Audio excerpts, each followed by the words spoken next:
Hello everyone, my name is Rohit Singh and you are watching my YouTube channel RGS group 07 studies. और इस video में हम बात करने वाले हैं अभी जो करंट सेमेस्टर चल रहा है बीएड का फर्स्ट सेमेस्टर, उसके सिलेबस के बारे में। तो आप सभी को पता होगा कि अभी जो बीएड का प्रोग्राम चल रहा है वो CBCS बेस्ड है। यहाँ देखिएगा लिखा हुआ है CBCS। तो पहले जान लेते हैं कि what does CBCS stand for. CBCS का फुल फॉर्म क्या होता है। तो CBCS का फुल फॉर्म होता है, ध्यान से सुनिएगा, चॉइस बेस्ड क्रेडिट सिस्टम। ठीक है, और जिसको नहीं समझ में आ रहा हो उसको मैं बता देता हूँ फिर से। देखिएगा कि जैसे CBCS है चॉइस बेस्ड क्रेडिट सिस्टम, उसी तरह से इससे पहले हमारे यहाँ होता था CGPA, उसे बोलते थे कुमुलेटिव ग्रेड पॉइंट एवरेज। ठीक है, और या तो होता था परसेंटेज बेस पे हमारा रिजल्ट निकलता था। तो इन्होंने एक नया प्रोग्राम इंट्रोड्यूस कर दिया जिसे बोलते हैं CBCS। तो इसमें आपको क्रेडिट स्कोर मिलेगा। ठीक है, इसमें आपको क्रेडिट स्कोर मिलना है। जैसे यहाँ पे देखिए, आपको दिखाई दे रहा होगा कि ये चीज़ है जो यहाँ पे क्रेडिट, जैसे पहला जो सब्जेक्ट है उसमें क्रेडिट 4 दिया हुआ है, फिर 4 4 4 ऐसे करके। तो आइए सिलेबस पे ध्यान देते हैं। तो अपने अपने स्क्रीन पे आप लोग देखिएगा, तो यहाँ पे है पहला कि लिखा हुआ है structure of courses of 2 year BEd program. ठीक है, तो पहले क्या होता था कि एनुअली एग्ज़ाम होता था, एक ही पेपर, मतलब एक ही बार एग्ज़ाम होता था और बच्चा प्रमोट हो जाता था अगले ईयर के लिए। लेकिन अभी ऐसा नहीं है, अब सेमेस्टर वाइज कर दिया गया है। ठीक है, तो पहले फर्स्ट सेमेस्टर होगा, फिर सेकंड सेमेस्टर, फिर थर्ड, फिर फोर्थ। ठीक है, एक साल में मतलब 2 सेमेस्टर होंगे। तो यहाँ पे देखिएगा कि आपके पहले सेमेस्टर में टोटल 4 सब्जेक्ट हैं। जो मेन सब्जेक्ट हैं टोटल वो 4 सब्जेक्ट हैं। इसमें देखिएगा पहला है, यहाँ ध्यान दीजिएगा, fundamentals of education. Fundamental of education है और इसके इंटरनल मार्क्स हैं 30 मार्क्स और एक्सटर्नल मार्क्स हैं 70 मार्क्स। टोटल हो गए 100 मार्क्स। ठीक है, इसी तरह दूसरा देखिएगा, दूसरा है नॉलेज एंड करिकुलम। ठीक, ये भी, इसका भी इंटरनल 30 है और एक्सटर्नल मार्क्स हैं वो 70 है। फिर तीसरा है childhood and growing up. Childhood and growing up, इसका भी इंटरनल 30 और एक्सटर्नल मार्क्स 70 है।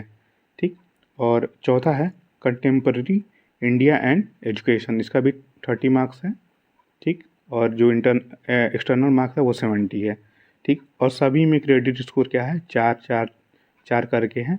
और ये डिसाइड होगा कि ये बहुत सी चीज़ों पे डिपेंड्स करेगा, जैसे आपकी क्लास में उपस्थिति क्या है, और जो भी आपके वो इंटर्नशिप होती है, बाहर जाके आपको पढ़ाना होता है, उस सब बेसिस पे ये सब चीज़ें होंगी।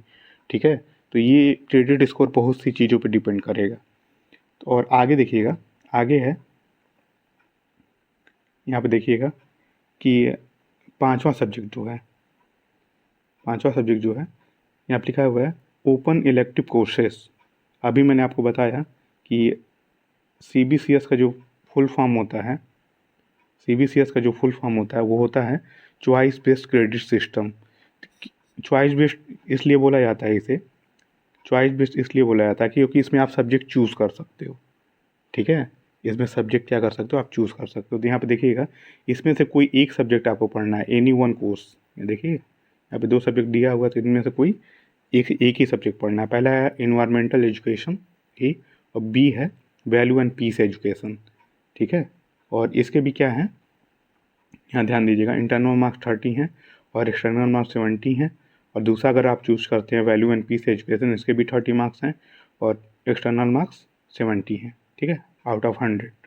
और यहाँ पे देखिएगा नीचे सबसे, यहाँ पे टोटल 150 मार्क्स हैं पूरा। इंटरनल मार्क्स अगर आप पाँचों पेपर का मिला लीजिए तो, और एक्सटर्नल मार्क्स 350 हैं, और टोटल मार्क्स आप ले लेंगे पूरा फुल मार्क्स का तो 500। ठीक, और क्रेडिट स्कोर 20 है। ठीक है, क्योंकि 4 गुणे 5 और 4 पचे 20 होता है। अब मैं इसमें ये वाला जो पहला आपका पेपर है फंडामेंटल्स ऑफ एजुकेशन, इसको डिस्क्राइब कर देता हूँ। ठीक है, और बाकी के जो पेपर बचेंगे, बाकी जो 4 पेपर हैं नॉलेज एंड करिकुलम और ये सब, ठीक है, इन्हें मैं अगले वीडियो में डिस्क्राइब कर दूंगा। क्योंकि एक ही वीडियो में अगर सारे मैं पेपर को लेके चलूँगा तो वीडियो काफ़ी बड़ी हो जाएगी और ये काफ़ी ज़्यादा टाइम कंज्यूमिंग प्रोसेस हो जाएगा। तो अपने स्क्रीन पे देखिएगा आप लोग, यहाँ देखिएगा पहला है कोर्स स्ट्रक्चर क्या है, वही जो अभी मैंने बताया। तो यहाँ पे है EDUBED 101 फंडामेंटल्स ऑफ एजुकेशन, और कोर्स का ऑब्जेक्टिव क्या है, उद्देश्य क्या है, तो वो चीज़ देखिएगा। To enable student teachers to understand, पहला है बेसिक आइडियाज़ ऑफ एजुकेशन, ठीक है, पहला है बेसिक आइडियाज़ ऑफ एजुकेशन। फिर देखिएगा यहाँ स्क्रीन पे बड़ा कर देता हूँ मैं, और इसका ऑब्जेक्टिव्स में दूसरा है, यहाँ देखिएगा, role and impact of education. तीसरा है the importance and role of education in the progress of Indian society, ठीक। चौथा है the role of education in promoting national integration and international understanding, ठीक। ये तो इसका ऑब्जेक्टिव हो गया। और फिर देखिएगा यहाँ पे कंटेंट क्या है, क्या एग्जैक्टली हमें पढ़ना क्या है। तो इसमें पहला है इंट्रोडक्शन ऑफ एजुकेशन, यहाँ देखिएगा इंट्रोडक्शन ऑफ एजुकेशन, और इसमें है यहाँ पे एजुकेशन कंसेप्ट एंड मीनिंग, ठीक है, एजुकेशन की अवधारणा क्या है और अर्थ क्या है, ठीक।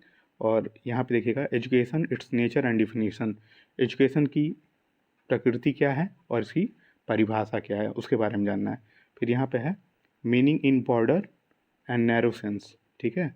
और अगला है AIIMS for education for democratic life, ठीक है। और अगला देखिएगा यहाँ पे दूसरा यूनिट है फंक्शंस ऑफ एजुकेशन, इसमें क्या है एजुकेशन फॉर ह्यूमन लाइफ, ठीक। और उसके आगे है एजुकेशन फॉर सोसाइटी, समाज के लिए शिक्षा, और एजुकेशन फॉर नेशनल लाइफ, और अगला है एजुकेशन इन वर्ल्ड कॉन्टेक्स्ट, ठीक है, विश्व परिदृश्य में शिक्षा, इसके बारे में पढ़ाया जाएगा। फिर आगे देखिएगा यहाँ पे थर्ड यूनिट है एजेंसीज ऑफ एजुकेशन, ठीक है। तो इसमें है फॉर्मल एजेंसीज, ठीक है, non formal and informal agencies, ठीक। और इसके आगे है, आगे देखिएगा यहाँ पे home and active and informal agency, और अगला है community as an active informal agency, और अगला है state as active informal agency, ठीक। और चौथा यूनिट क्या है, चौथा यूनिट देखिएगा यहाँ पे school as an learning organization, ठीक है। और इसमें क्या है, इसमें है आपका the learning organization vision mission and objectives, ठीक है। और अगला है characteristics of an effective school, फिर अगला है emerging role of school in the changing context of education, और अगला है प्रोफेशनल वैल्यूज एंड इथिक्स, ठीक। इथिक्स में जानते हैं आप नैतिकता होती है, वैल्यूज़ पता ही है आप लोगों को। फिर पांचवा यूनिट देखिएगा, पांचवा यूनिट क्या है, पांचवा है status and problems of education in India, ठीक है, शिक्षा की स्थिति क्या है भारत में और उसकी बाधाएं क्या हैं शिक्षा की। और इसमें है पहला प्राइमरी एजुकेशन, ठीक है, फिर सेकेंडरी एजुकेशन, फिर हायर एजुकेशन, फिर वोकेशनल एजुकेशन, फिर अगला है टीचर एजुकेशन, ठीक। और इसमें देखिएगा बुक का रिकमेंडेशन दिया हुआ है, यहाँ पे देखिएगा आप लोग बुक का रिकमेंडेशन दिया हुआ है, जैसे यहाँ पे है जयसवाल यस 1980, यहाँ पे देखिएगा सोशियोलॉजिकल फाउंडेशन ऑफ एजुकेशन, प्रकाशन केंद्र सीतापुर रोड, और फिर अगला है Pal Gupta Mohan philosophical and sociological base of education, Kailash Prakashan Allahabad, ठीक है। बाकी नीचे भी ये बुक का नाम दिया हुआ है यहाँ पे पांडे RS 1995 शिक्षा दर्शन विनोद पुष्कर मंदिर आगरा, ठीक है। तो ये सब बुक्स के नाम हैं, ये सब आप लोग देख सकते हो कि आप लोग को जहाँ पे भी मिले ये बुक्स लेके आप पढ़ सकते हो। और बाकी के जो 4 सब्जेक्ट बच रहे हैं मैं उनका भी वीडियो बना दूंगा इंडिविजुअली, क्योंकि एक ही में अगर एडजस्ट कर दिया जाएगा तो वीडियो का भी लेंदी हो जाएगा और समझने में भी दिक्कत होगी। तो इसका कंक्लूज़न यही है कि ये आपका जो CBCS बेस्ड ये एजुकेशन अभी लागू हुआ है B.Ed के लिए जो सिस्टम बना है, तो उसे बोलते हैं चॉइस बेस्ड क्रेडिट सिस्टम, ठीक है। चॉइस बेस्ड इसलिए बोलते हैं क्योंकि उसमें आपको सब्जेक्ट चुनने का अधिकार है, ठीक है।